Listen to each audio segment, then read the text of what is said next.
Girls welcome back to my channel. புதுசாக பார்க்குறவங்க மறக்காமல் சப்ஸ்கிரைப் பண்ணிக்கோங்க. இன்றைக்கி ஈரல் குழம்பு தான், கிரேவி தான் செய்ய போகிறாங்க.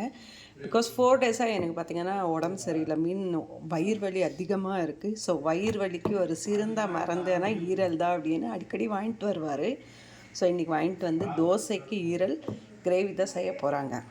ஸோ அதுக்கு தேவையானது பார்த்திங்கன்னா வெங்காயம், பூண்டு, தக்காளி, தாளிக்கிறதுக்கு கருவேப்பிலை அண்ட் இஞ்சி வந்து ஆல்ரெடி நான் வந்து பேஸ்ட் பண்ணி வச்சுருக்கேன்.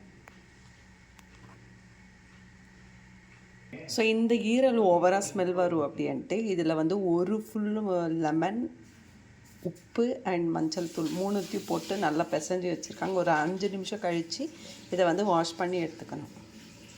இப்போ நம்ம இதெல்லாமே அரைச்சிக்கலாம்.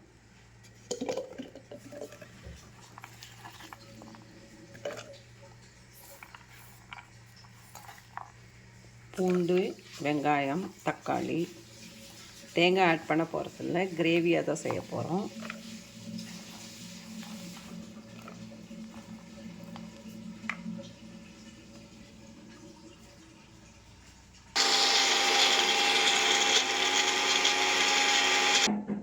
வயிறு வலி இன்னும் ஜாஸ்தி ஆகும்.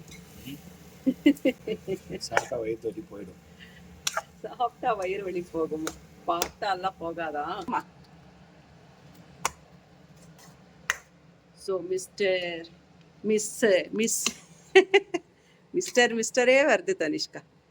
தனிஷ்கா கலக்குறாங்க. இப்போ ஸ்டவ்வை ஆஃப் பண்ணி விட்டுடலாம். நம்ம போதும், அவ்வளோதான். இது தோசை சுட்டு சாப்பிட்டானா அப்படியே கொண்டான்னு இருக்கும்.